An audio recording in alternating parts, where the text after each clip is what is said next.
10, 9. You want answers? I want the truth! Get ready for two guys who can't handle the truth. I want the truth! You can't handle the truth! But we can. Dave Palumbo, Chris Aceto. RxMuscle.com presents Heavy Muscle Radio. Watch out! Welcome to another episode of Heavy Muscle Radio. I'm Dave Palumbo, and I'm joined, as always, by the technician, Chris Aceto, on this June 18th, 2018 afternoon. And Chris, we've been doing this since, 2009 now? It's been a lot of years that we've been... I knew you were going to say... I just thought of that today, It's a long time, man. We've been doing this show many years. I think we're the longest lasting radio show on Bodybuilding podcast on the air right now. You know what? I still get people who do this. You know what their complaint is now? What? I'm dead serious. I have people complaining now because we used to do like 3-hour shows, but now we both have kids, and we record the show at midnight because they're in bed. You're right. So we can't go to 3 a.m. And that's all we did. There wasn't 48 TV shows during the week, too, we were doing. People complain to me that there's not enough length to the show because they have cardio. Yeah, that's right. They said, I have to kill my cardio. And I said, and I actually say, do you like the show? And people say, I don't know, maybe they do, maybe they don't. Maybe they're too embarrassed to say they don't. They just need something to listen to. Yeah, no, this is cardio season now because everyone's getting ready for competitions. Obviously, we had a bunch of competitions this past weekend. It's funny, you and I are going nowhere every weekend. It's great, isn't it? Like we just I don't even. I went out. Yeah. By the way, happy Father's Day. By the way, happy Father's Day. Yeah, go ahead. There we go. Thank you. Jinx. It's funny. When people tell me that now, it's just starting to sink in. Like I'm kind of used to it. The first year that I heard that, it was like, what do you? Oh yeah, that's right. I'm a father. Holy mackerel, Yeah. But it's exciting. Yeah, no, it's good. The problem is everyone says that I'll get these happy Father's Day texts, and I'm not sure sometimes if like people have kids. I have to ask them. I'm like, oh, thanks a lot. Are you a father? Well, if not, that's okay. I wish everyone happy Father's Day, and then if they say, I don't have kids, I say, you have a dog? And they go, yeah. And I said, well, happy Father's Day. That's right. I told Amanda's mom happy Father's Day because she raised the kids, because her parents were divorced. So I said, well, you were kind of like a father too, so you deserve double dipping. Double dipping. So we had this Dallas Europa Super Show, which used to be a big open men's show. Not so much anymore. Now they do a 212 there. They don't do the open. Ed Pariso and Betty told me that the athletes really weren't supporting the shows, and they're like, you know what? These shows are expensive. The men's open is very expensive, so they didn't. They just stopped doing it. I remember when they stopped doing women's bodybuilding, which was very controversial. If you remember back in the day, because there wasn't a lot of divisions. There was no women's physique, and they said, you know what? And Betty was a pro bodybuilder. That was controversial because Betty was a very good pro bodybuilder, and people. She said the women female bodybuilders support felt like the show. Yeah, like she was obligated. But she said I would definitely do it. They didn't support the show. Dave, I got news. I can't get these women bodybuilders to come do an interview. No one cares about them. No one gives a crap about them. No one wants to cover them. They don't want to have any shows for them except the Wings of Strength people. And then you ask them to do an interview, and they're like, I'm too busy. I'm getting ready for my show. No one even cares about this. The interview will be the most important thing that they ever did, probably. The most publicity you possibly can give them. So I understand what she's saying. The men probably don't really support it either. I mean, the men do show up, though. I will give them that much. So it's a matter of, are you going to bring more people into the Dallas Europa, Super Show, Dallas Convention Center by having men's open? I don't know. I guess not.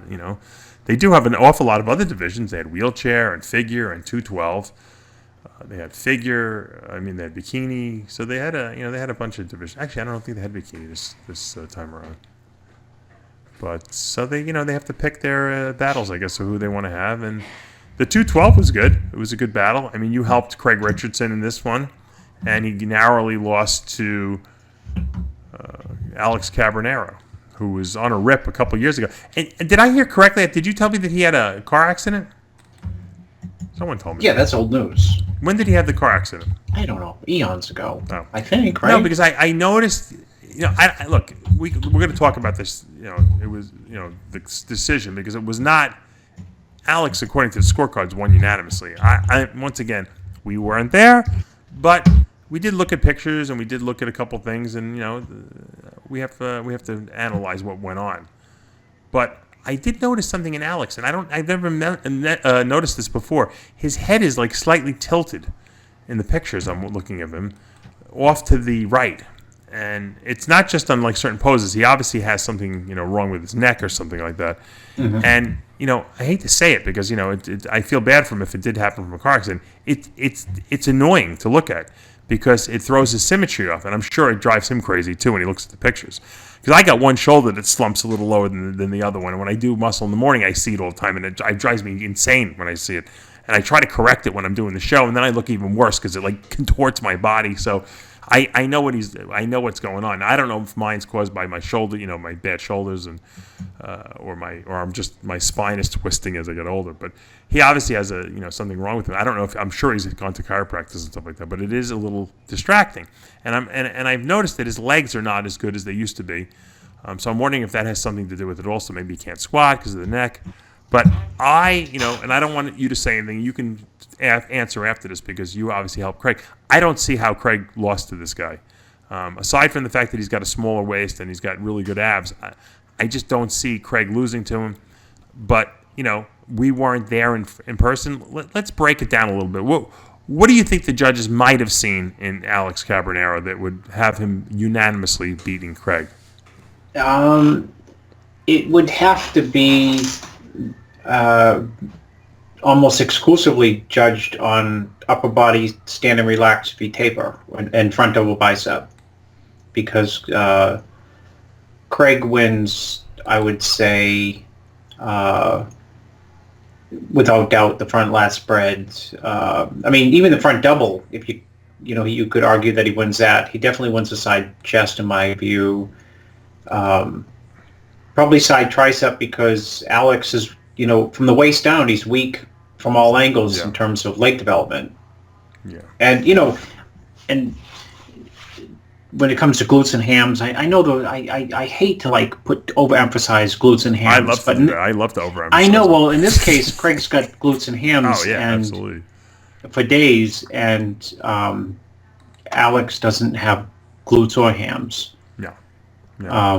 But he's, and he's, for as crazy as a V-taper is from the front, and he, his legs are definitely, quote, good enough from the front, on the front shots. From behind, his hem development compared to like the back width and the back thickness is undeveloped.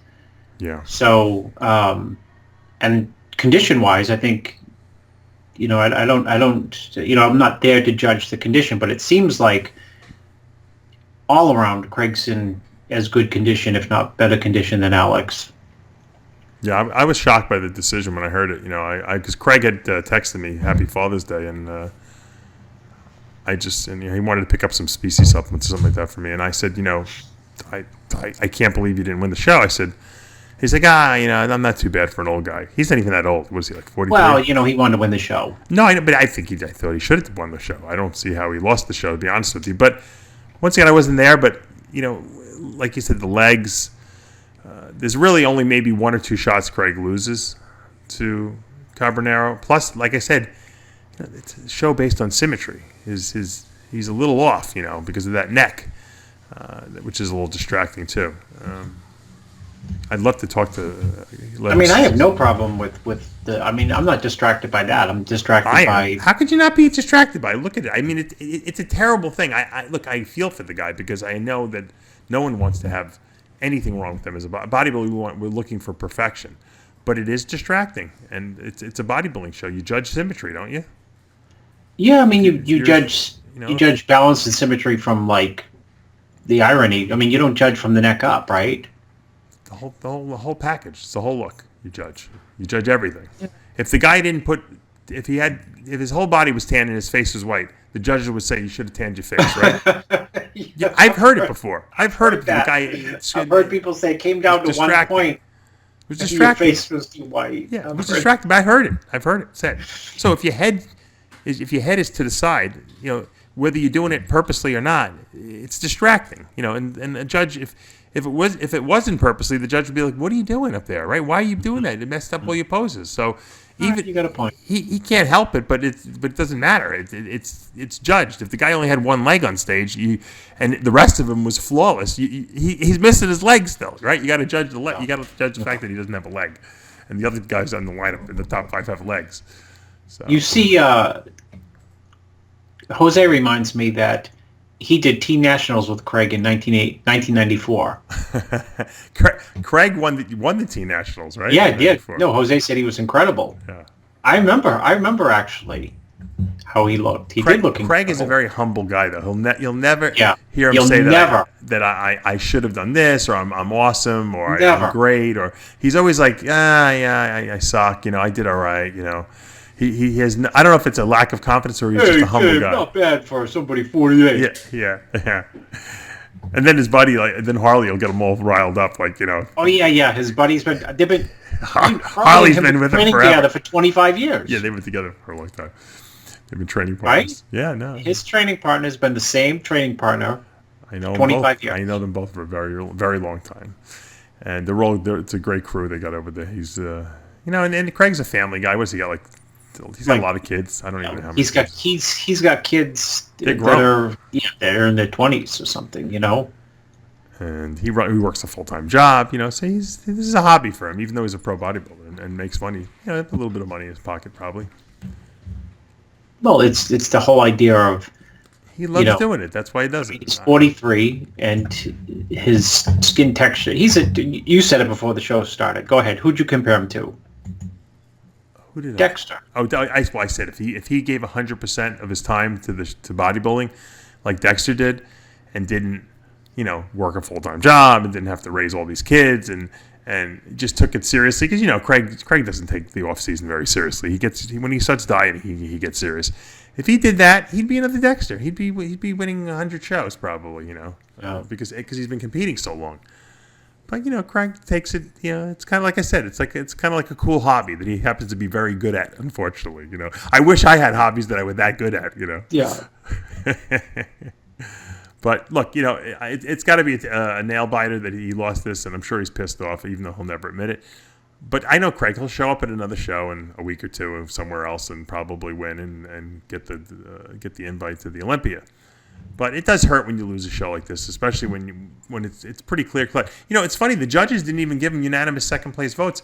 That Jake Wilson, who was third place there, got a few first place. Got a few second place votes. Well, it's funny if you look at the pictures of Jake. He's peeled out of his mind, and he's got probably the best glutes and hams. Well, not probably. He does have the best glutes and hams. And Jake has the body too. I know I know this for a fact because I was not there. But, sometimes when you sit at a bodybuilding show in the 30th row, the guys who may not be the hardest look like they're the best. Yeah, they look good. And then you have to be in like row 5 or something to see like the true condition of a lot of people. Jake's the type of person, that type of body, who's in extremely, extremely good condition. So when you see pictures, the pictures translate a hint of flatness, where in real life you would not see that. No, you don't see graininess in these pictures. Yeah, and you don't see, sometimes when you're that hard and you're not naturally like round like Craig, it comes across in pictures as having a flatter look, when in reality it's not. No, I know what you're saying. So, I could completely tell that. I could tell he probably is, and I used to do this too, when I would look at the pictures of myself, I'd be like, man, I look terrible. I must have been delusional. How come I thought I looked so good? And people would tell me how great I looked. Because just the pictures. Yeah, you didn't even want to look at your pictures, I'm sure. No, right? I hated it. There's very few pictures that I really like. Like I was like, oh, I look good in that picture. Very few, because it doesn't translate sometimes, to the pictures. But yeah, he's a freaky guy. But like you said, if there's a guy with good structure who's just as hard or close to it, he's going to lose to that kind of a guy, and that's going to be his whole career. But that's he has a gift of being able to get ridiculously hard. Other guys don't. And he has a lot of muscle, and he's just going to structurally, suffer a little bit when he goes against some of these guys. But I thought he looked really good. I thought that was a good outing in this lineup for him, and I think he'll be a future guy to look up. I mean, Silvio Samuel was fourth. He beat Silvio. Yeah, Silvio was better here than he was earlier. A few weeks back. I think he did Indiana or something like that. Well, working with Milos, Silvio will probably do every show for the rest of the year. I'm sure, right? Milos. Is he working with Milos? Is he doing the giant sets? And I think he was, and I think he stopped. I don't know. I thought. I think he did for a little while, and then he told me he couldn't handle Milos's protocols because Silvio's a pretty conservative guy when it comes to PEDs, and so he doesn't like to use a lot of stuff. And I don't know. I from the interview at least he told me he's kind of doing it on his own. I think, but he's a guy who keeps, like you say, getting better and better and better. And don't forget, the guy was in jail for like 7 years. I mean, it wasn't like he was working out at Gold's Venice for 7 years. He just decided he didn't want to compete. So he's playing a lot of catch up here, and he's not a young guy. He's probably 40, and but it's good to see him back in action. Did you work with you work with Farnsworth, right? Yep, work with Farnsworth. 10th place I thought was not bad in this lineup, considering there's a lot of pretty good guys in there and a lot of bigger guys. What was your assessment of how he looked? I thought he looked really good. I thought he was round, full, hard. He could be harder in the glutes and hams. Yeah, I've seen him a little tighter there. But he was 168, which is, he's 5... Bigger than he was, yeah. Yeah, 5'3". How come he stopped doing the classic? He did well in the classic bodybuilding. No, he didn't do that good in classic. I thought the first time he competed, he did well. Didn't he place top 3? He may have. He's got more of a, classic physique goes for like... Derek's physique is like too powerful for classic. No, but he's got a classic look. He's got a tiny waist. He probably can make the weight no problem. I'm sure. Yeah, he probably. I don't even know. Because I don't even know. I'm so confused by like. I'm sure Derek's the kind of guy like and I'm sure you're listening to the show. If they changed it to classic bodybuilding, he'd probably do it. He probably doesn't like the whole physique title on the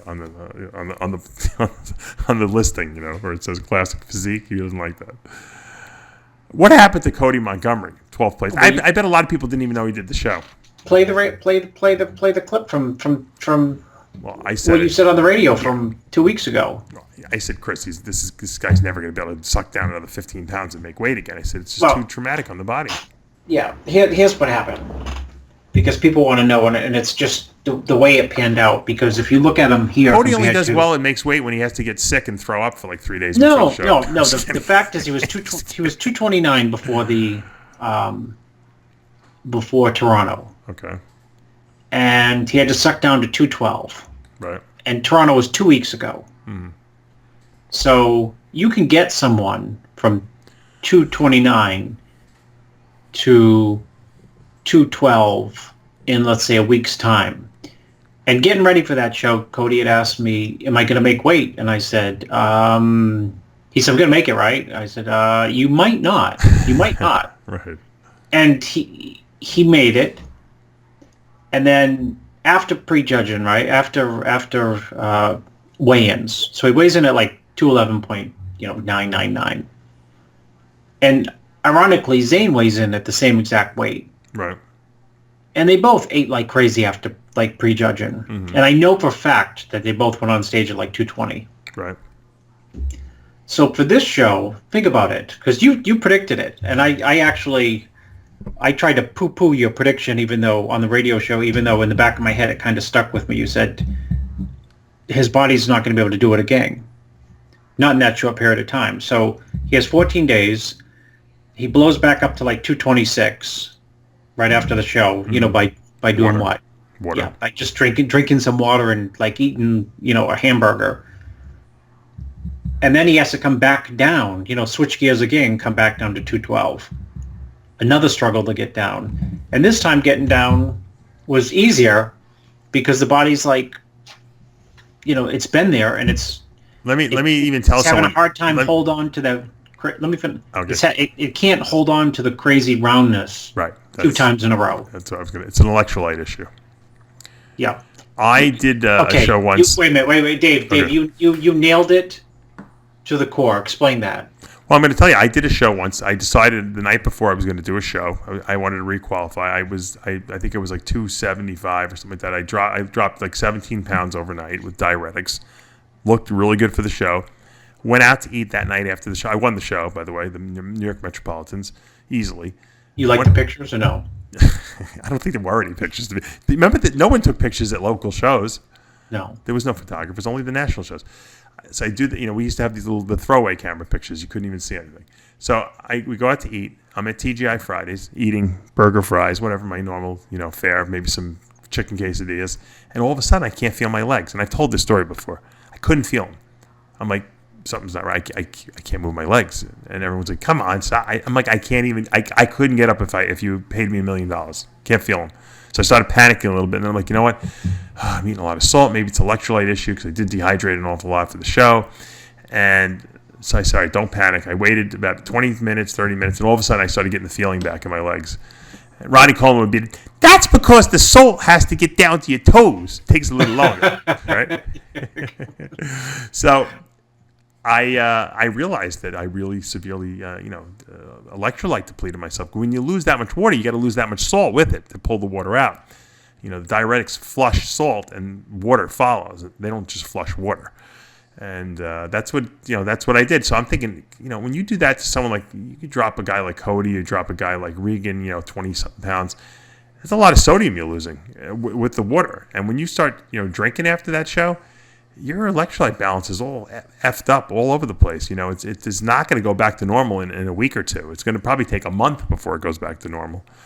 And it's hard to do that on your body. It's rough. And I take my hat off to if you want to try to feel what these guys are experiencing, especially the next day after the show, dehydrate yourself 15 pounds and see how you feel the day or two later. You'll want to not leave the house. You'll want to just die, basically. That's how exhausted you are, because it's just not normal to lose that much fluid and electrolyte.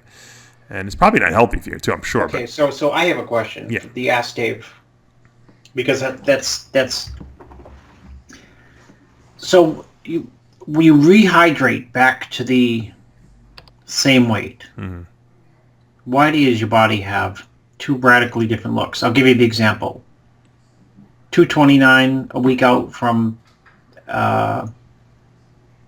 Toronto, essentially the same weight, 227 I think. Mm-hmm. A week and 1 day out from the next show, Dallas, in Cody's case. Why does a muscle have a less oomph look?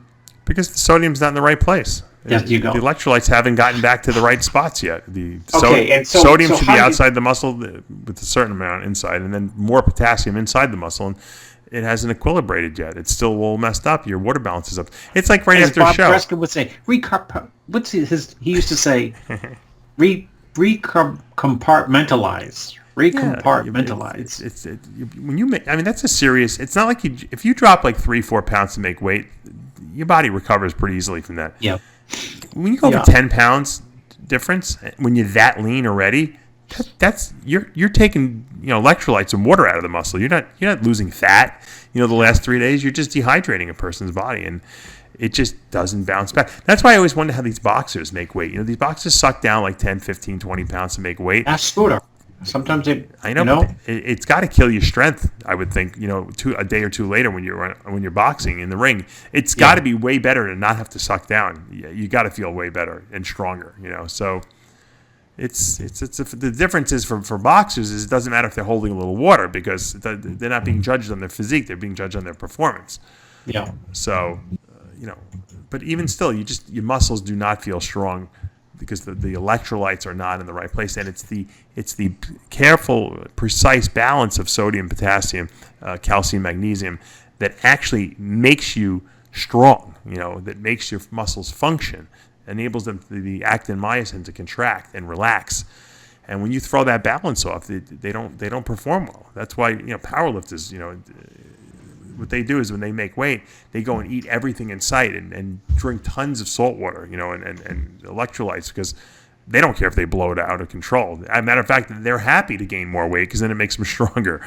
Yeah. But you can't, obviously, in bodybuilding, that's not the case. So the question is, Chris, what's the game plan for the Olympia? Do you still try to pull them down, to weight for the Olympia? Regan as well, and out of curiosity, what did Cody weigh when he did the Arnold Classic, 2 years ago? Well, Cody's not qualified for the Olympia. Not yet, yeah. No, he you know, the crazy thing is, Dave, I was looking back at, because his story is completely nuts, really. I didn't want to turn the show into the Cody Montgomery show, but, you know, he literally prepped to show you his genetics. He prepped for the Toronto for about 10 weeks, and that's no off season for 2 years, no train. So in 10 weeks, he went from, I mean, he was a host on, a guest on your show. He looked like a 12-year-old. Yeah.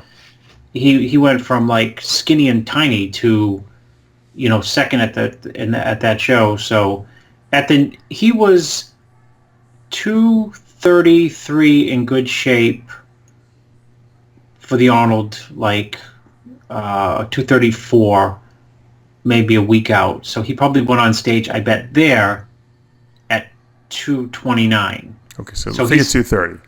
Yeah, and so he's competing 15 pounds under that, more. Yeah. It's not looking. To me, it doesn't look better. It looks worse. And why would a bodybuilder want to look worse than their best? That's just what I don't understand. I think that I told him when I used to kid about it because I like to kid, but I was, a lot of times when I kid, there's a very strong sense of seriousness about it. When he was preparing, starting like 10 weeks out from scratch. I mean, he had a video called Starting from Scratch. Right. And when he was starting from scratch, he started to blow up. And I said, you know what? I don't know if you're going to make the weight. And he, This is when he wanted to do, but he wanted to do classic at first, right? Yeah, classic, and that was out. So then 212, and then when the 212 weight, I said, you're going to have to qualify early because, you're going to grow into like an open guy right away. Right. Unbelievable. Yeah, he's got to go. Because he's got to go back to the open. That's all. Next year. 28 days of like high calories, hard training, and I've always like bragged on his behalf in terms of how hard, what a good trainer he is. He's actually very, very smart. One of the smartest trainers I know. He'd easily be a dense 247. Easy. And that's a good look for him. I think he's very competitive in the open class. He's young too. Why would he even want to hold himself back at this point? I know. You know what happened? He fell behind because of whatever was going through in his life. He realized he couldn't get back to be a good open guy yet because he wasn't going to put all that muscle back on, and so he figured, I'll do a smaller class as like a stepping stone for next year. Dave, it's guaranteed. You're hitting it right out of the. That's the scenario you should have him on the radio. He'll never admit it. Yeah, he'll admit it next year when the experiment has gone full circle. But yeah, he likes to compete. It was a good way to get him back. His mind back on track, so to speak, and he used this as a stepping stone. Now, next you should be a sports. Well, I don't know if you'd be good at sports psychology. You could be good at bodybuilding psychology. Exactly, which is way different than sports psychology. Fourth place went to we talked about Silvio, and fifth place John Jewett, who also looked good. Yeah, he looked very good. Freaky guy. Yep, thick, round, big delts. Big legs from the side, just big. He's good. Yeah.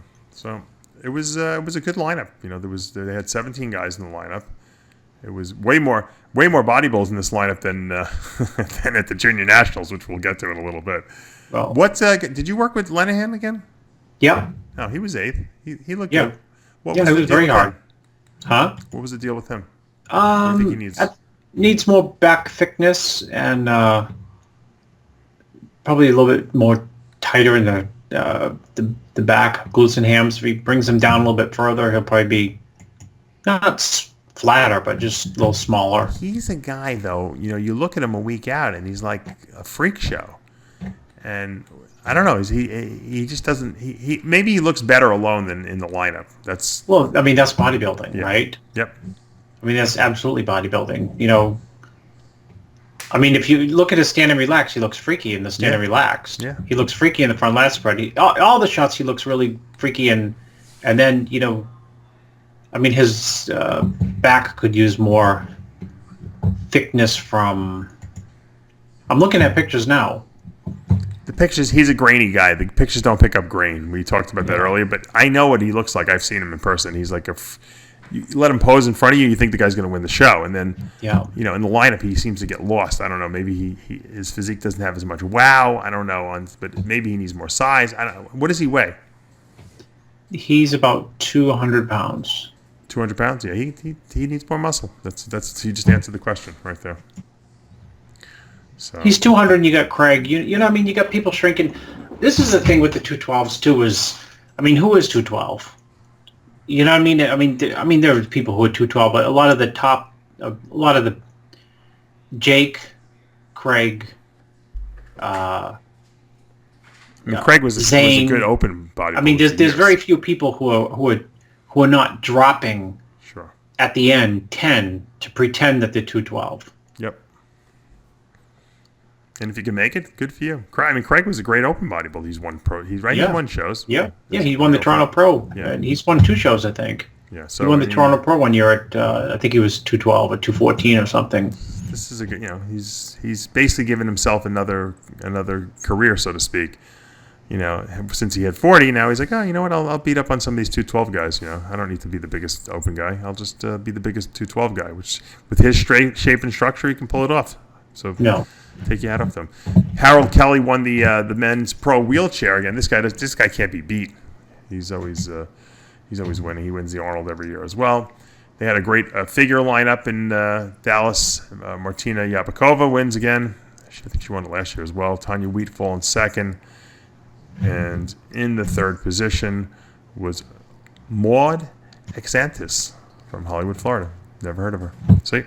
So many new competitors. Even Dave Palumbo doesn't hear of everyone. Congratulations to those ladies. And let's see, what else was this weekend? We had the NPC Junior Nationals, which is a show. I don't know how many times you've gone to, but it was a show that I used to go to every single year. I mean, just to watch. It was just an exciting show because it was new talent.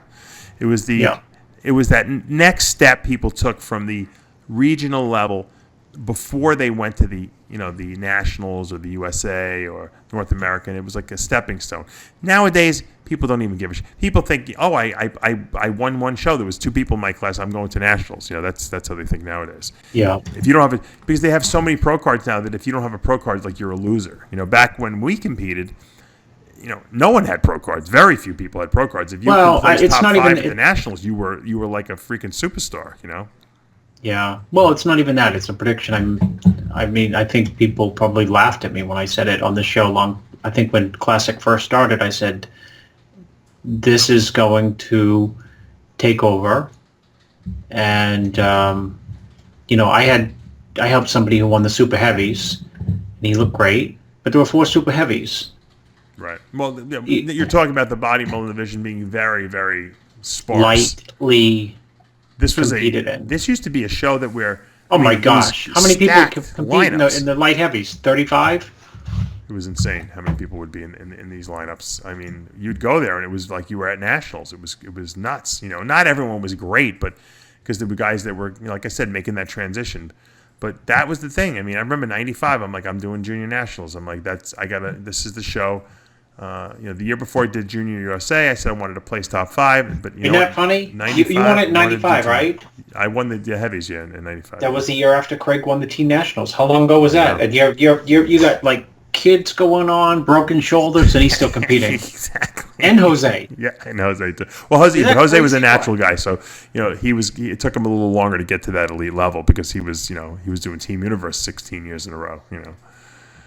But it was like I looked at the guys. I mean, the guys were okay. I mean, and who won? I mean, there was a good talent pool. These guys will be future, good bodybuilders.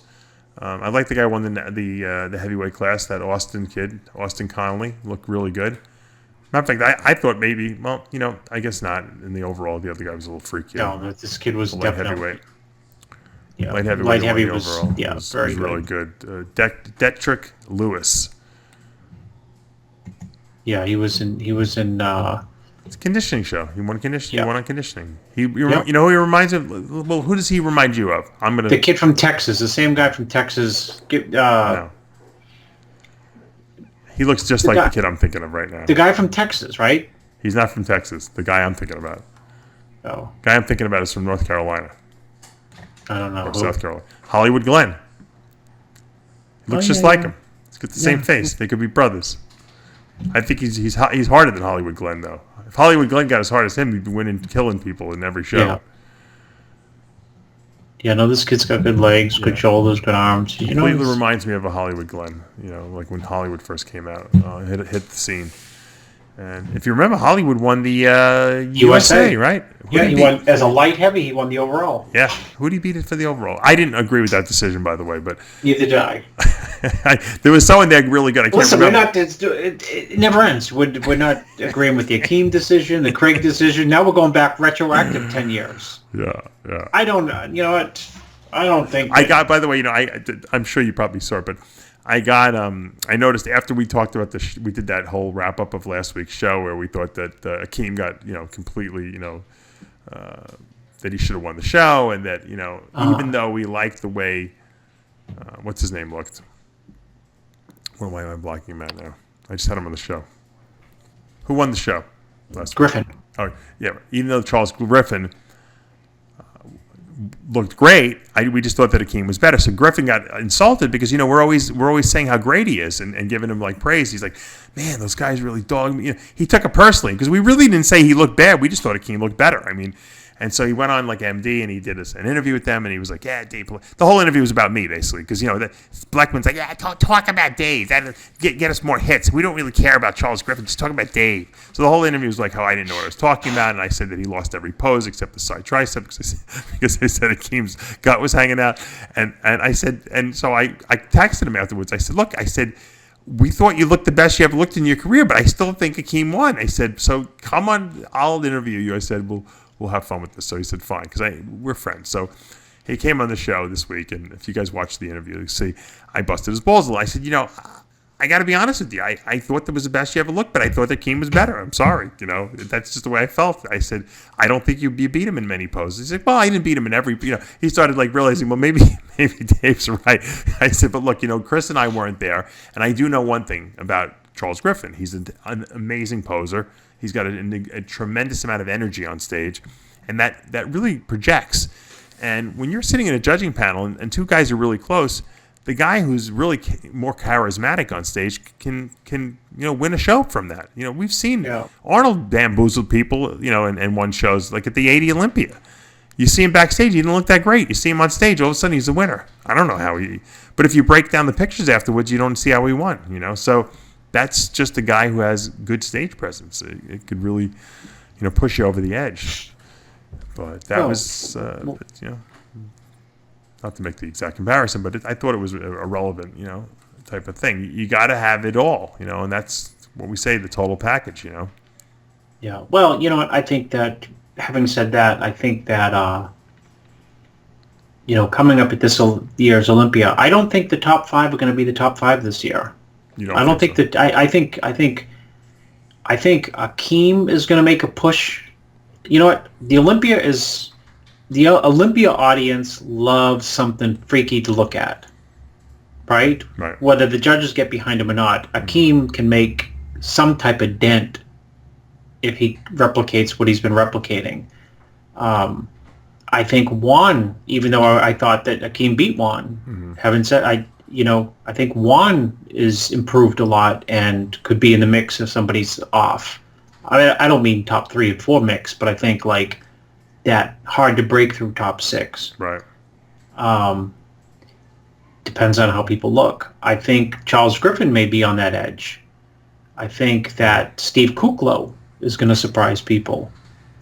You know, I don't see, you know, the same old top 6, and as freaky as total freak as Broly is.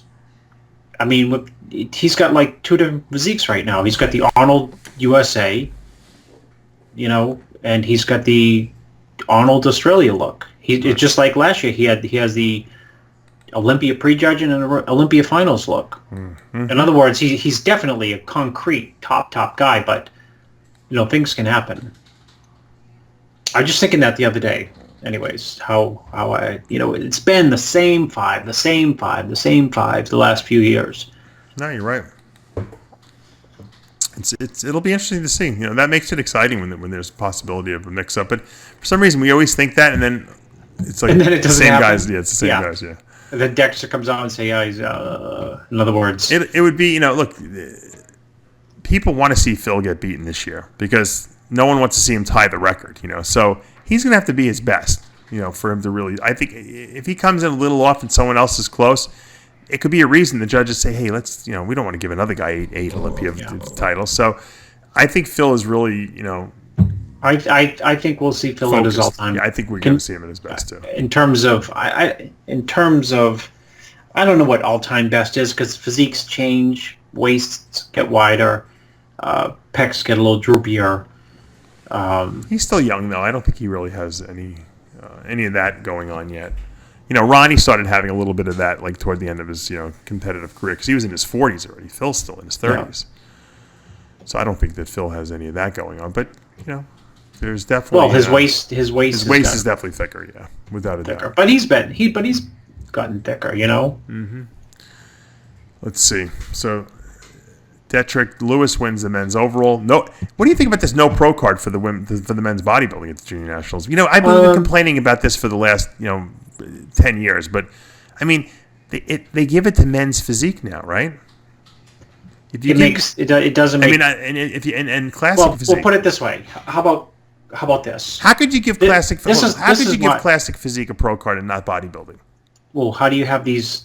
How do you have? Forget the women's divisions. Forget the bikini and all the other crap. Classic physique. It's bodybuilding, right? With a weight class, with a height weight limit.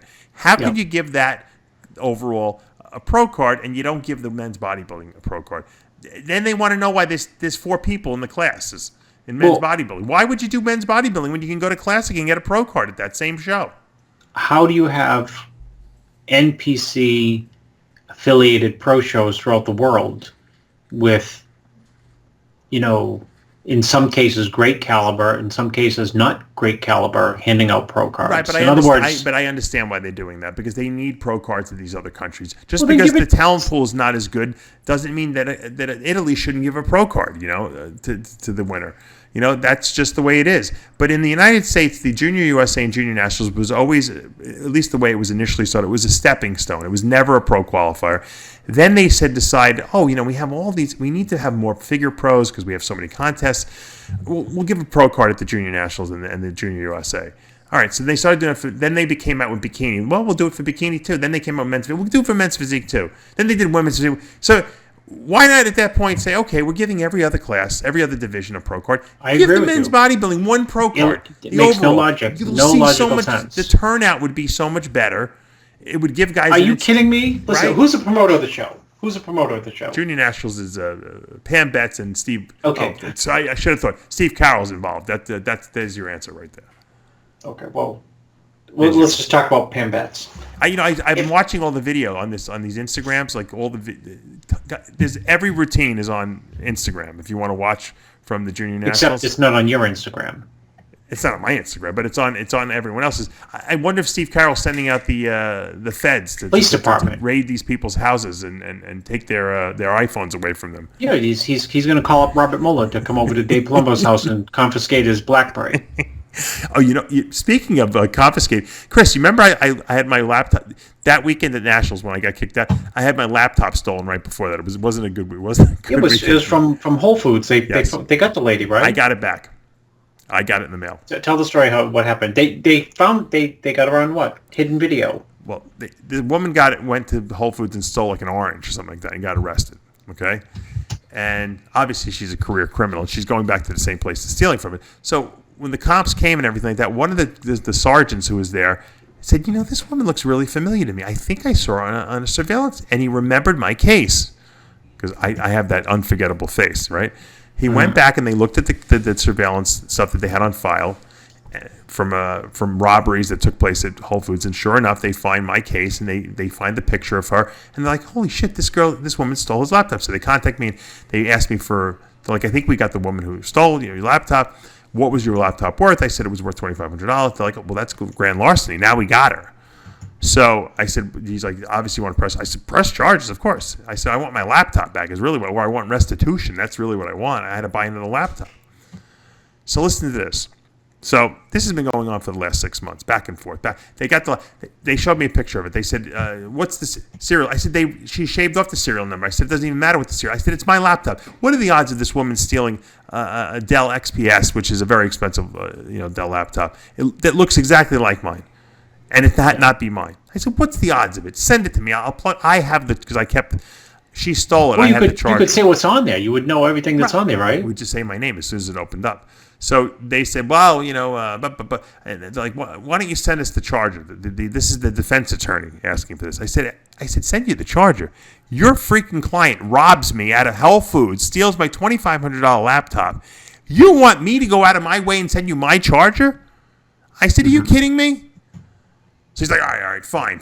I'll find a way to. I said, "Why don't you just go to a computer repair store and just plug the fucking thing in?" So evidently he must have bought a charger. They plugged it in. Of course, it was my laptop. I knew it was my laptop. I know what it looks like. Yeah. And so because what happened, I guess she was using it for a while, and then it ran out of charge. And she never got the plug from me. I had that still in my computer bag. So they agreed to send it back to me. Here's the deal, though. If I don't go down to Miami and testify in the case, then they can't. They're not going to prosecute her. So basically, I waived. Basically, she got let go. So they never even charged her.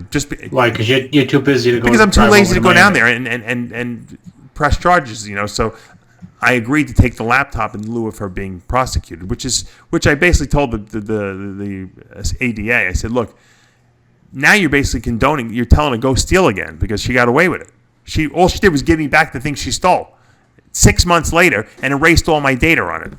She erased all my files and my folders with all my stuff that was important." Oh no! Yeah, she obviously didn't know what she was doing. She just basically wiped off she took everything on the desktop and just deleted it, which doesn't delete the programs from the computer because there are only shortcuts on the desktop. But it deletes all. Like if I had folders with pictures and documents and stuff like that, and it's all gone. So I got the laptop back, but there's nothing I could even do with it really because I already have the same laptop I rebought, a better version. So maybe I'll sell it. I don't know, or I'll just keep it because it's. Whoever thought I would get that laptop back, right, Chris? I mean, what's the odds of that? You were lucky she got caught stealing that orange. Think about it. What are the odds that this when she stole it from me? I'm like, I'll never see this laptop again. It's impossible.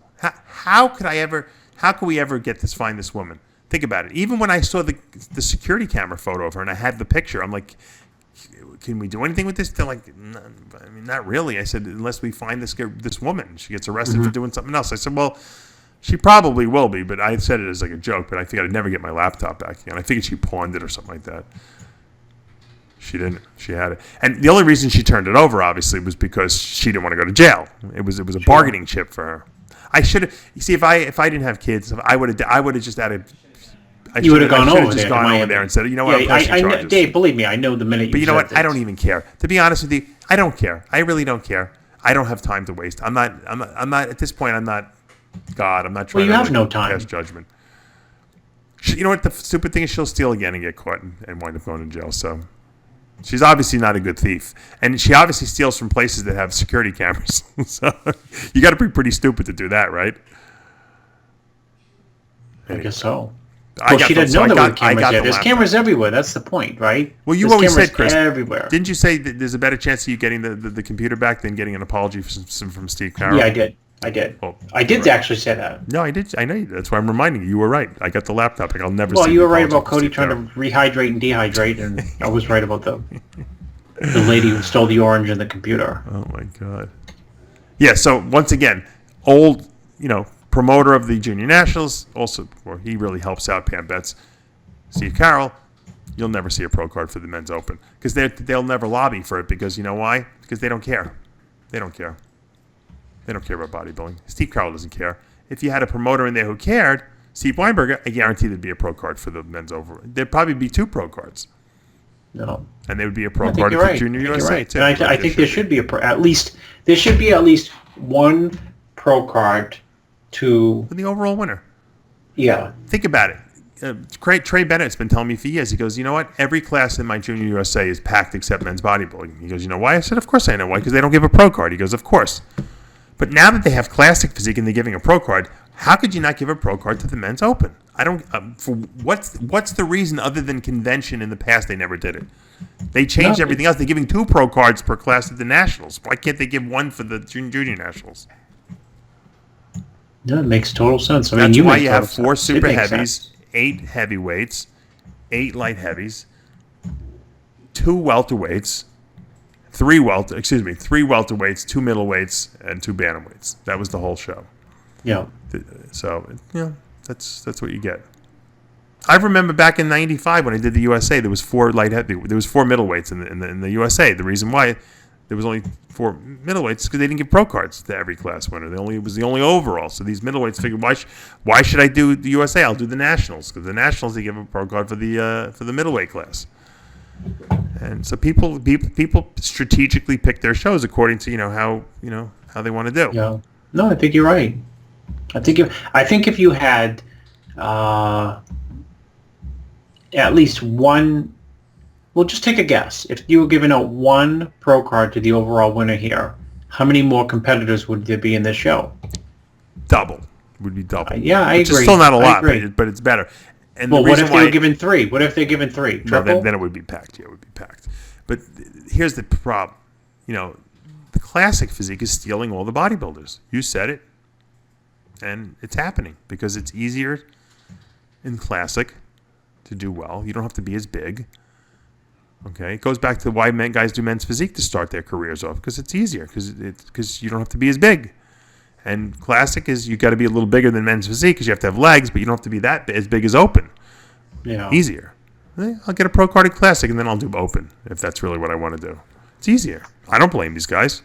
So you're going to see at the amateur level that men's bodybuilding is going to suffer. And it's going to, what'll eventually happen is the classic will be so competitive that guys will go back to doing the open again because it'll be easier. I knew you were going to say that. So maybe it'll balance it. Maybe it'll balance itself off at some point.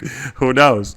It might be self-leveling, because obviously the sport, it's not dying. It's not like women's bodybuilding where people don't want to be a bodybuilder anymore. It's just guys are making strategic decisions. Hey, I got an option now. I could do classic. I don't have to do open and get my pro card. It might be easier. But like you said, like I just said, it might bounce back the other direction because there might be too many people doing classic eventually.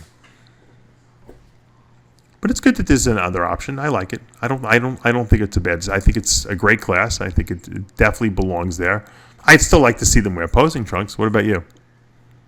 No, I don't want to see them wear posing trunks. Well, how about Absolutely like the Arnold not. trunks Absolutely that covered the glutes, but didn't cover the hamstrings? No, because it'll be like this. I mean, it'll be like women's whatever it is that look like bodybuilders now. What is women's? What physique? No, because you have to. It's going to take an aggressive stand. You There's no stance. They keep raising the weight class in classic. That was the I problem. know, They should have kept it the way it was. Which is a problem. Yeah. Which is potentially a problem. But you need to keep classic. You can't let it blur and bubble over and go into posing trunks and then have Chris Aceto and Dave Palumbo say, "Well, I thought John Smith should have won." Why? Well, his glutes were peeled out of his mind. It's like, oh God. Right. I mean, you got to have a front double that looks classic. You got to have a front, a stance from the relaxed, that looks classic. And people say, well, what is that? And I say, well, I know it when I see it. Yeah.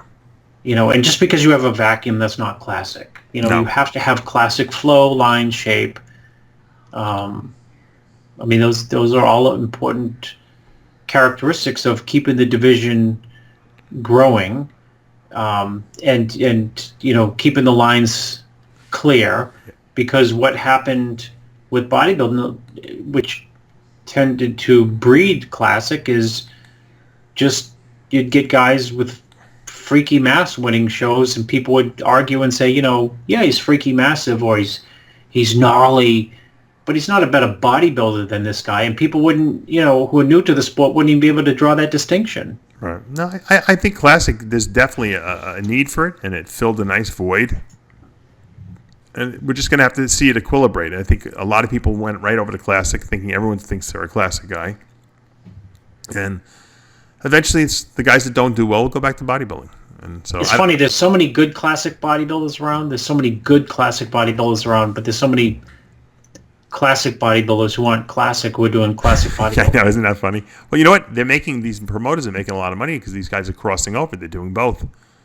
Well, get pro cards at the juniors so that you promoters can make even more money. But you get, They got to add a pro card. Okay. The time has come. It's long and it's gone this way long enough. It's actually discriminatory, I think, to not give. Why not give a pro card? Imagine if they gave every division except bikini a pro card at the Junior Nationals. People would be suing. They'd be suing that they're discriminating against bikini girls. Yeah, no, you're right. Didn't someone sue for something? Someone did sue for something. Yeah, it was something ridiculous at the Arnold Classic or something like that. Because they didn't have women's bodybuilding, remember? Oh, yeah. That one girl. She went to the news and everything. It was crazy. All right. Figure was won by Hope Welsh. She won the overall. Jessica Telesco won the bikini overall. Juniors. There was a four. If you want to make up for all the lack of men's bodybuilding, there was about 600 bikini girls. Bikinis, right. Fitness. Oh, they had a fitness division. You know what's really pathetic? When the fitness division, which is usually, by far the least amount of people, right? Because no one wants to do a routine and everything. The fitness division almost had as many people as the men's bodybuilding. They had 7 in Class A. They had 2 in Class B and 4 in Class C. Christy Fenster Avery wins. They actually gave Chris. All right, here's a good. This is good. So there was 7 in Class A, 2 in Class B, which makes 9 total people, right? And then in Class C they had 4 people. So there was 13 girls in all fitness. They gave 2 pro cards out. So what's that? No, they gave 3 pro cards. No, excuse me, they gave 3 pro cards. 3 pro cards. What's that as a percentage? Like 25%? Like something like that. Yeah, they gave 3 pro cards. All the weight class winners. The girl won the Class B. That she beat one person and got a pro card. I could have done my Incredible Hulk routine and probably got a figure pro card, fitness pro card. Which one? You have so many of those Incredible Hulk. I could have done my Incredible Hulk. Amanda could have just thrown a few cartwheels, showed me how to do a few cartwheels in there. I could have fucking got the pro card in Class B. You bring your son to go see Incredibles Part 2 yet? No, my son can't sit through a movie. Are you kidding me? Oh, he can't sit through a movie? No, I could barely get him. He's my barely kids sitting take through Mickey Mouse Clubhouse. My kids take me to movies and like 3 seconds into it, they have to wake me up. Yeah, I can't wait to go to movies. At this point in time, I love movies. I'll even sit through kids' movies, if they'll go. They're going to be another 3 years. Well, the problem is now that you have kids, you can't watch the plethora of movies that you used to be able to watch. I haven't watched a movie in I 5 one years. night at like 4 a.m. I watched the new Star Wars movie on iTunes because I was fiending to see the movie and I had to wait till everyone was sleeping to watch it. But I don't really miss the movies. My wife and I watch a couple like these TV series, that we like The 100 it's called, and the Ray Donovan, and we'll sneak the episodes, and it'll take us like a year to watch the whole season, but. We'll sneak one in here or there. So that's pretty much what we do. My wife watches a lot of the home improvement shows. She likes that. And the Kardashians.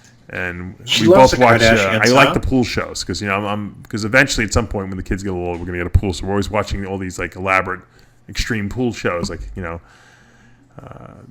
building them like looking like grottos, and they have all these crazy pools. They're like more than people's houses they cost. But I love to watch all the different landscaping they do and all that kind of stuff. That's what happens when you move to Florida. You get interested in pools. You live in the north. You look at jet skis. So I had an above ground pool. I took it down. I didn't even know they made above ground pools anymore. They still do those? Oh yeah, they have tremendous. I guess it's easy above-ground because kids can't drown. That's what's good about these above ground pools. With in ground pools, you can walk. What do you mean you can't drown? You can drown in a bathtub. Well, I know that, but you have to climb up to get into the pool first. You can lock the gates and stuff like that's a lot safer than having an in ground pool, which is a little harder to keep kids out of. I think. Yeah. That's our fear. We don't want to get the pool because I don't want. God forbid. I don't know if you saw that Olympic skier Bodie Wilson. I heard about it. His daughter drowned. They were at a party. They weren't even at their own house. Yeah, I heard. Terrible. I mean, it's got to be the biggest nightmare of a parent, right? To have your kid drown in front of you on the mess. I almost drowned. Did I tell you that?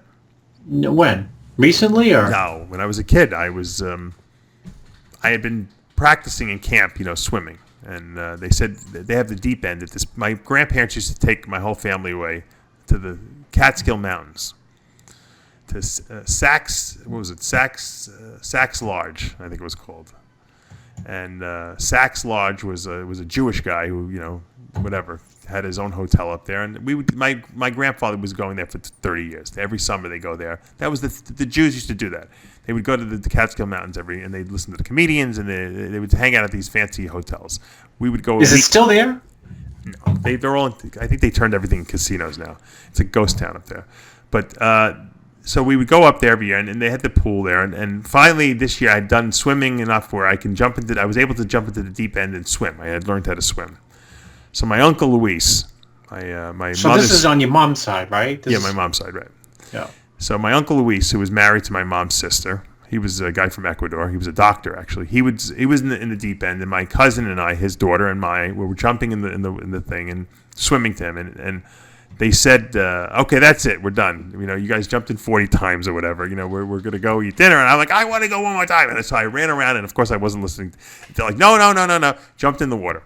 And my cousin was in the water already, and she was swimming to her father, and I was swimming, and I panicked. And we both started grabbing onto my uncle, who was in the deep end. Why they had these pools with these 10-foot or 8-foot deep ends, I don't know what the hell they'd have diving boards, and they'd be like 12 feet deep. Yeah, very deep. We were both grabbing onto him, and we were pulling him underwater. So, he can't drown, obviously. So somehow I got pushed off, and I just started sinking to the bottom. I remembered. I felt like I just gave up. I said, done. There's no pain anymore. It was like my out-of-body experience. Next thing I know, they're pulling me out of the pool, and they're doing CPR on me. And that was my almost drowning moment. Oh.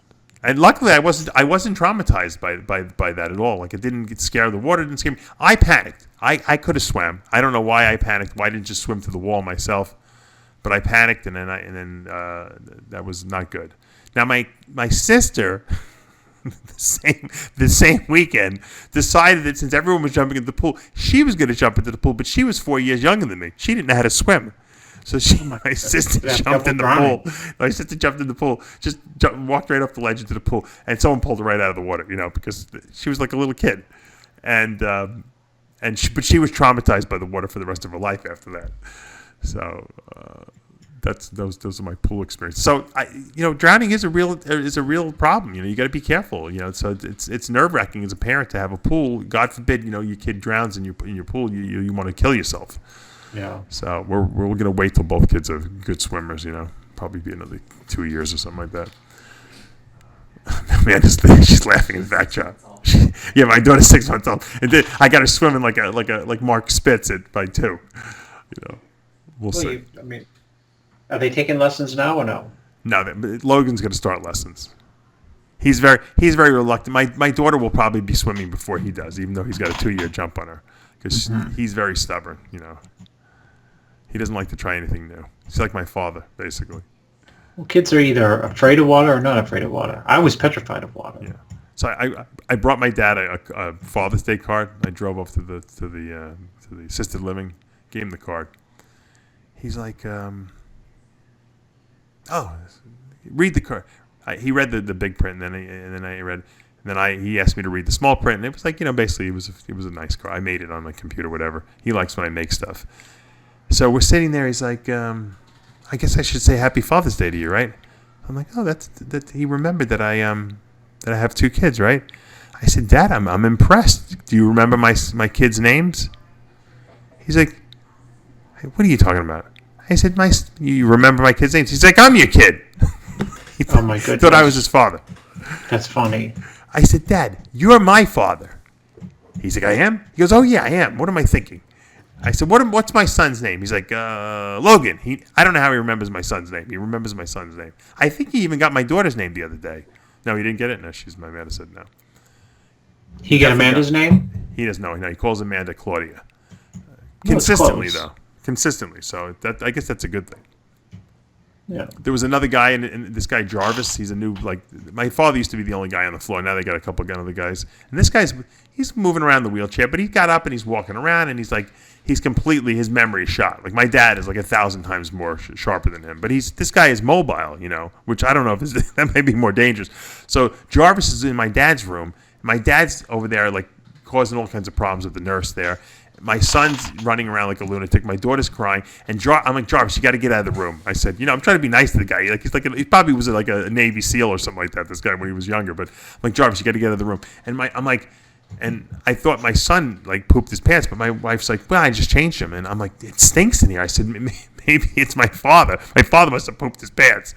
I'm like, Dad, you poop? He's like, I don't know what you're talking about. So it turns out it's Jarvis. It's the guy in the room who pooped. Oh. And I'm like, he thinks he's going to use my dad's bathroom. Like he's getting up. He thinks he's in his room. I'm like, Jarvis, get the hell out of the room. I said, I'm trying to push this like 90-year-old guy out of the room. Well, that's what happens at assisted living facilities is that they smell like baby diapers. Yeah. Everywhere, all the time, right? But the place is very clean. That's the funny thing. But of course he thought he thought he could just come into the room and use the bathroom. Yeah. I said, well, at least you knew you had to go to the bathroom. You just couldn't make it there. I said. So I thought it was pretty funny. You think you're going out of your mind when you leave that place. So. Well, it's like that. It's like the movie with Robin Williams, right? Yeah. Interesting. My wife Amanda talked them into getting my dad a bed alarm because my dad's been falling. He gets up on his own, at night or early in the morning, and no one's around, and he decides he's going to go to the bathroom, and he falls because he doesn't have he has no like safety awareness. So my wife's like, why can't you put a bed alarm in there? Oh, it's considered a restraint. My wife's like, they're in a locked-in unit. That's restraint. What are you guys, nuts? You can't restrain this guy anymore. What? Restraint. He gets up. He can still get up. He just the alarm goes off. So you guys know that he's getting up. So they agreed. They agreed to do it. So my dad, they called me the other day. They're like, your dad fell. I'm like, how'd he fall? They're like, the alarm went off. We ran down there, and within 20 seconds, he was on the floor already. I'm like, how the hell did... I said, Dad, let me ask you a question. Because I'm in the room, and he's in this wheelchair, and he needs 14 people to lift him out of this wheelchair. I'm like, how the hell did the other day did you get out of the wheelchair within 15 seconds of the nurse getting to the room, and you can't even stand up with 2 people helping you right now? What's the answer? He doesn't know. That's the great thing about losing your memory. You got an alibi. I don't know. I don't remember. Oh my God, it's like a comedy of errors there. My son loves going there though because they have these ceiling fans that this little like sitting area that he goes crazy over. And so whenever we go, you want to go see Papa? He's like, yeah, Papa. We're thinking, oh, my son really loves my dad. He just wants to go there to play with the fans. And they have downstairs, they have this little water jug. He fills his cup up. He sits on the couch. There's like a really fancy little sitting area, and he drinks out of a coffee cup. He thinks he's a big shot, So, and they have a fountain out front. I give him change. He throws the change in the fountain. It's like a whole day of activity. It's like you take a kid to Disneyland. My son. I knew you were going to say that. Yeah, something to do. It's something to do. Kids like to get out of the house and do something. That's right. I feel like I'm like homeschooling. I'm like, this is where the old people go. They lose their minds. They can't remember. We're trying to potty train my son now. See, Grandpa goes in his diaper. You got to go in the potty because you don't want to smell. He's resistant, but my mother-in-law trains him like during the day, like when we're at work, across the way, and he peed a few times. But he's lazy. He doesn't like anything new, my son, until he gets good at it, and then that's all he wants to do. Once he's good at potty training, he'll be torturing us to go to the potty every 10 seconds. We'll wish he was still in diapers probably. But that's the ultimate irony. I'd rather have him been torturing me than him pooping in diapers at this point. We want to make sure he can go to school at 3 years old, Yeah. How old is he right now? He's about 2.5. 3? 2.5. 2.5. God, he's only 2.5. He's when big. did years ago, you never sent your kid to preschool, did you? Yeah, we sent, you did? At 4. At 4 we sent him to preschool. 4. Okay. Yeah. So you didn't do it at 3 then?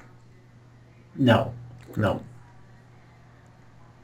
You think you would have gone? Would have he gone? Yeah, if you would have sent him earlier. Was he ready, or you think it was? I don't think he was. Yeah, you know what? I should say this. I think he would probably have enjoyed it because he's a social butterfly. Yeah. Yeah, your son is very social. You're right. And kids like to be. A lot of kids like to be with other little kids. Their same age. Yeah, that's true. They get to explore. Yeah. I want him socialized. That's the only reason I really want him to go. You're not going to really learn too much at 3, but at least I want him to start having friends and being, because he likes to do things himself. He doesn't like to involve other kids. Well, that's like you. Yeah, you're right. He's like me. Huh? He's like my father. No, I'm very social. My father is the one who's like doesn't want to be bothered with anyone else. He's really just like my dad. It's kind of, hopefully he's not really like my dad when he gets older. But anyway, let's just look at the schedule next week in Louisiana, at the Copeland Tower Suites. We have an IFBB Pro Men's Physique and Bikini event at the Greater Gulf States. Also, in next week, we're going to have at the UK, one of Bob Ciccarilla's pro qualifiers. They're giving out 7 IFBB Pro cards at the UK Pro Championships. What's the show next week? You know what's annoying me? And Bob and I get along fine. This is not a shot at Bob, but maybe it is. But Bob's, I guess his promotions, company that he started that promotes shows is called Two Bros Pros. Now, that we have Bros sounds versus like Pros. Bros versus Pros. Yeah, that's our event. I don't know why he picked that name. It's so close. What's it called again? Two Bros Pros. Two Bros Pros. Two Bros Pro. That's what it's called. I don't even know what it means, to be honest with you. But it sounds very close to my Bros versus Pros. There is confusion, and if I wanted to enforce my mark, I probably could, but I won't because I really don't care that much. But it is kind of weird that he picked the same name, isn't it? Yeah, it is weird. But anyway, so on a good note, Bob's holding this pro qualifier. They're giving out 7 pro cards this next weekend coming up. So that's good for the sport. I like that. Good job, Bob. What else? The Mexican Super Show is coming up in Guadalajara, Mexico next week. It's also a pro qualifier. So they're giving out a lot of pro cards to these countries that always had a lot of trouble, giving out pro cards. Mm-hmm. I like to see that. There's an IFBB Pro Men's Physique competition there as well. If I was a men's physique guy, I'd go to Mexico and compete. I really would. Just don't eat the food there. Or don't eat the fruit there, I should say. Well, you went there, right? The hotel food is good. You can't, just don't eat the street food. I ate the street food. That's where I went wrong. One night. Does Romano still live there? He does. He lives part of the time there. I wonder if he'll be there that next weekend. I got to ask him. I just watching tonight a TV show on like HGTV, like Mexican vacation homes. Like that. I think John lives in the gym when he goes there because he doesn't really live there anymore. That he just goes there to do whatever he does there. I don't know what he does there. He owns part of the gym still, and I think he makes some anabolic steroids there or something like that. They're giving out 6 pro cards at that show, so that'll be a great one. Anyone in the area? I think anyone can go there. I think if you're American, you could even go to Mexico if you want to. I would assume that the Mexicans will probably get home field advantage, so to speak. But that's the way it works. So you can go, right? You can go. Yeah, but you can go and compete. I tell a lot of the guys. There's a lot of people in the United States living that are not citizens. They don't have they have green cards, but they don't have citizenship. And they can't do the... Okay, send me the link to that show, because I know somebody who... Right, who fits that category, right? And so this is a great show, because you don't need to be a citizen of the U.S. Anyone can do this show. It's an open show. But they do or do not have bodybuilding? They do. They have all the divisions for the amateurs. So Where is if you the want show? to qualify, it's in Guadalajara, Mexico. Have your guy, whoever it is. Who is it? Do I know? The guy who won the juniors. Oh, yeah, have him go. Super heavy. Why not? Send him down there. Have him call Romano up. Romano will set him up. That's John's neck of the woods there. It's a good idea. It's a good idea also for people who don't, like I said, have citizenship and can't do the pro qualifiers in the United States. Yeah, this guy don't have citizenship. Oh, he doesn't? Okay, well, there you go. How did he do the Junior Nationals? You don't have to be a citizen for the juniors. Oh, because they don't give a pro card. Because they don't give a pro card. That's why. I got you. No, you used to have to be a citizen for that show, but maybe in the men's bodybuilding you don't have to because they don't give a pro card. That's the only thing I can think of. No. So anyway, that'll be the next weekend. So we got a lot of events coming up next week, and we'll break down all the action, obviously, when it's all said and done. And that's all she wrote. Now I have 400,000 emails to answer. Oh, you know what? I had a story I wanted to talk about. You have a quote of the week? You haven't done a quote of the week for a while. I think I did this one. Did I do the quote, never face reality unless your reality is just the way you want it to be? No. Okay, that's my quote of the week. Never face reality unless your reality is exactly the way you want it to be. So in other words, if reality is not what you want it to be, then don't face it. Pretty easy, right? If you don't want to have cancer, then don't accept that you have cancer. Well, what do you do? Just pretend, and you're just in denial. You say I choose health over disease, and do whatever. You still got to go for the treatments, but don't be a victim of what you have of your circumstances. Really, what it amounts to. No, that's a good point. What else do I want to talk about? You said, you said, I don't know, I broke a train of thought. No, I have it. I don't even know. Oh, emails, questions. Oh, for what? Oh, yeah, I have an Aceto question. Hold on. You're right. That's what I wanted. I think I asked it last week, though.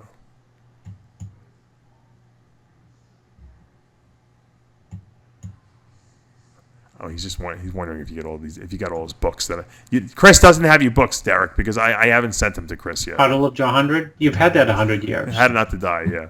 Oh, how Not to Die. Here's one. I never asked you this one. No, send me How Not to Pay Taxes. Send me that one. Do you think that the 2002 Night of Champions winner Marcus Rule could have won the Olympia if he showed up in shape the same as the Night of Champions? No, because he always looks better in pictures than he actually... Far better in pictures than real life. He didn't look that good from behind. He was great from the front and sides, though. I'll give him that much. All right, I'm not going to go over it. Derek, I can't say all your questions. There's too many of them. You're going to confuse Chris. Too many questions. Yeah, I can only answer one a week. All right, here's one. Here's one he sent me a long time ago. I forgot to ask you this one. If you had a boat, what would you name it, Chris? I had a boat. I know you did. What did you name it? The first one was called Muscles, Mussells. Oh, that was good. I like that. Yeah. And the second one, I just kept the previous owner. It was called Twilight Time. And only I would have two boats at one time. You did have two boats. Did you use them both? Because I get excited about the second. Having two cars. Yeah, it's like having two cars. yeah. I got excited about the second one, so I bought that, and I still had the other one tied up right next to the... Can you imagine going down the dock and people be like, why do you have two boats? And I'd be like, well, I got excited about this second one. So for a while, I was trying to sell the first one. Right? Yeah. But I had the second one. Here's a good one. I'll never forget the Dave. I had the first one, and there was a family who had a nicer boat than me and my ex, right? And they thought they were, just snooty. They wouldn't give us the time of day and would say hello and right. we're the Palumbo family.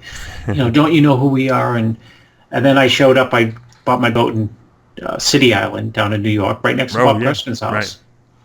Went down there and bought it, drove it back, and when I pulled into the marina, that was it. It was the biggest in the marina, and they changed their tune. So I hate that. So I wouldn't give them the time of day because I felt like they should have given me the time of day, previously. You're funny. It's like it's too late. Those are the days when it was exciting to actually. Oh, I got to drive down there. First of all, you drove down? Someone obviously dropped you off at the marina. You drove the boat back. Someone had to drive the car back, right? Yeah, let's see. I had a rental car that I dropped off at the marina. Right. That's funny. And then I had some people come, and they wanted to drive on the boat back. That's funny. And we drove it around. Dave, actually, let's see. I'll tell you what a year production that was, but it was probably fun. It might have been like 92, 93. I went to I bought it the same weekend of the Night of the Champions. So you actually went to Night of Champions first? Yeah, I think Mike Francois won. Yes. What an exciting weekend that was for you, man. You were all over the place. Those are the days like, when you had no responsibility. I said, I'm staying on my boat. That's true. It's a true story. People are like, what do you mean you stand on your boat? They thought I drove it down from Maine. I said, no, I just got it. That's so great. And then I drove it back, and I a couple came and they wanted to come on the boat. So they stayed, and we stayed at City Island for like 3 nights. Which and it was really like, nice, you know, you stand you're at the dock. Yeah. And it's like that's great. calm, and you're having a Sure. cookout, and people drinking wine and that type of thing. Mm. And then we drive the boat back, and we hit a storm. Oh. And Dave, the water was so rough. We got into, I think it was like, I don't know, like, Newport, Rhode Island. And the couple, the second we tied up, the couple Bolted. they just abandoned the ship. They said, "All right, have a nice." That was it. have They a went nice and got a night." rental car and drove the rest of the way. Oh my god! And And it was you too were rough. alone? We had to it was so rough. We had to stay like 3 or 4 days in Newport because it was Wow. too rough to take off. Yeah. Those are the days you can do that. It didn't matter. It was like, this is fun. Wow. Yeah, All right. you could just hang out, right? Yeah. Here's another quote from our friend Derek. This is from from March 20th. I never read these questions. This is a good one, actually. What can be added to the happiness of a man who is in health, out of debt, and has a clear conscience? Pretty good, right? What could be? Is that a quote or is that a question? Quote, what can be added to the happiness of a man who is in health, out of debt, and has a clear conscience? What else could you possibly give that guy? Nothing. You Brand new boat? I don't know. No, you don't. You have no needs. Right. Those are the 3 most important things, right? Yeah. No debt, right? No. So you have nothing hanging over your head. A clear conscience. You don't. You haven't wronged anyone, and you have good health. I mean, that's the most important. But. All right. On those very learned words, we're going to call it quits today, and that'll take us to the end of another episode. Until next week, remember, with Heavy Muscle Radio, The truth hurts. good night, everyone. Call 911 now!